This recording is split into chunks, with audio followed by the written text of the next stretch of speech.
So I'm going to be talking about innovation and innovation of the mind. Now, to make it a little bit more personal, I want to ask a question to the audience. Anybody here remember their first memory? Anybody got an idea? Now, if you would ask me that question, my first memory. Okay. My first memory, I'm in Miami, Florida. I'm 4 years old. It's at night. It's warm. I'm sitting on my grandfather's knee. My brother's here today. My mom's here. I love you, Mom.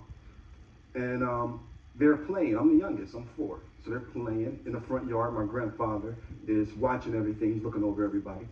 I'm sitting on his knee. And I'm looking at the stars. I'm not concentrating on the kids that are playing, my relatives. I'm looking at the stars, and I'm captivated. You know how when you're young, everything is new. And I'm looking at the stars, and I'm just fixated on this image. And my grandfather, just to give you an idea about my grandfather, was a powerful, strong man. He was darker than 1,000 midnights. He was dark. I'm talking about you going back to the root with my grandfather. My grandfather had a cigarette in his mouth, and I'm looking at the stars, and my grandfather looked down at me, and he used to call me Little Willie. He said, Little Willie, I had a lot of grandkids. You know that? I looked up at him, and I said, yeah. And he said, I want you to know, out of all those grandkids, you're the dumbest one. Now, my school was next door to my grandfather's house. He stayed in a small efficiency house. And the school was called Floral Heights. It was in Overtown, Miami. And we would walk, my brother and I, we would walk across the street and go to school. And my grandfather was a working man. He worked for himself. And he would go to work, and we were latchkey kids, which are a lot of latchkey kids. Parents work, come home from school. He would not be home, and we had to just make do. He provided for us. And I remember my teacher in the second grade, and she was a beautiful black woman. What was the first grade? I'm sorry. She was a beautiful black woman. She had very long nails, and she loved her nails. I know, because she used to do her nails in class sometimes. And before the end of my first grade year, my mom moved us to Ohio. And she moved us to Warren, and she put us in public schools, First Street Elementary School. It doesn't even exist anymore. They tore it down. And they put me in the second grade, and it didn't take long for them to find out that I couldn't read. I didn't know my colors. I didn't know how to spell, and I didn't know how to write my name. Not just that, I spoke with a lisp, so I had a speech impediment. So what they did in Warren City Schools, they put me back, first of all, they put me back in the first grade, thank God. And they gave me a special ed teacher. Her name was Mrs. Lusick. And just to give you an idea about Mrs. Lusick, she was a small, petite, old white woman. And she didn't play. And if you got out of line, she would take her fingers and stick it in your cheeks and squeeze them, and she would push you up against the wall. This is when teachers could touch kids. And she would push you up against the wall, and she would be in your face, and she would let you have it. And you knew not to get smart or say anything, because we were raised that way. My mom raised us and taught us to have respect for adults.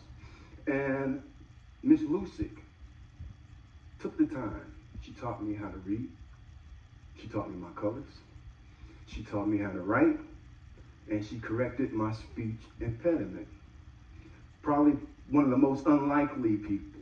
See, but what it took, we're talking about innovation of the mind. What it took was she took time and she catered. And she changed the direction of my life. So much so that I'm able to stand in front of you today and articulate how I feel. Now, I can mention a lot of people who intervened in my life. It wasn't just Miss Lusick, but Miss Lusick stands out. Now, of course, my mom was very helpful. I got to say that. Yeah, I got to say that. Because I got to be around her when this is over with. And my mom is the type of person, she'll say, listen, you was talking about that teacher, but who was feeding you? Who fed you? And I'd be like, listen, I only had a few minutes to talk. She'd be like, I don't care. You had enough time to say who fed you. So it's official. My mom fed us. Very well, okay? So, and I understood why my mom moved us to Ohio. And she don't know, but I was about 18 years old, and I was looking through some of her personal papers. She had a box, and I was looking for my birth certificate and my social security card. And I was going through her box, and I remember finding this picture. I'm looking at this picture, and I'm being honest. I thought she had adopted one of those kids in a third world country. And she didn't tell us. So I'm looking at this picture, and I'm turning it, and I'm spinning it. And I'm looking in the eyes, and it's me. It's me when I was in the first grade. So I understood the teacher I was telling you about.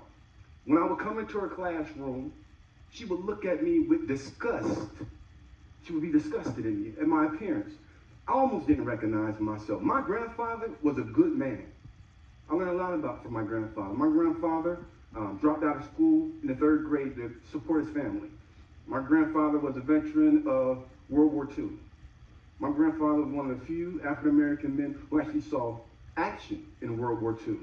He wasn't relegated to a cook or just a handyman during the war. He actually fought in the tradition of the Buffalo Soldiers. My grandfather was very strong. He taught me a lot of good things, a lot of things about life. And he wasn't an affectionate man.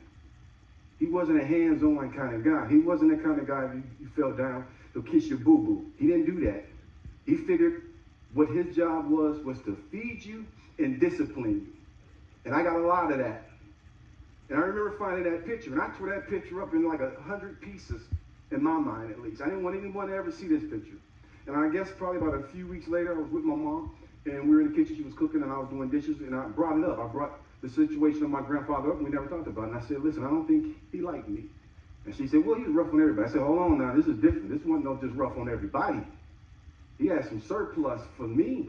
I mean, I don't understand where this was coming from. She said, well, what you don't know is that when I was pregnant with you, and this is another thing, my dad is a veteran of Vietnam. And he was very abusive to my mom. She was pregnant with me, and my father was beating my mom in the front yard. And my grandfather, to help his daughter, jumped off the porch with a stick, and my father put out a gun and pointed at him. Now, I talked to my father a few years later after that, and he confirmed everything my mom said. He said, yeah, he pulled a gun out, and he had a stick in his hand. I thought it was a gun. My military training, I pulled my gun out, and I was going to shoot him, and I was going to kill him. He said, but the friend of the family was in the car, came with my dad, luckily, told my dad he was wrong, talked him down, and told him they had to go. My grandfather carried that. And so when I talk about innovation of the mind, it's about not living in the past. Of course, we recognize the past, we forgive it, we move on. But there's something called a positive past, and that's what innovation of the mind is. Innovation of the mind is being able to recognize the past, but also being able to recognize the good things that have happened in your life. Not just that, but making a difference in other people's lives, reaching people. Now I do leadership development, all because of Mrs. Lucy, all because I know how to articulate. English became my favorite subject. And I was on a path, like a lot of young people, and that's why I'm so passionate about leadership development. I know it works. I know if it's applied properly, with some care and some love, that it makes differences in people's lives. I want to thank everyone for listening to my talk and my presentation. I'll see everybody after the show, actually.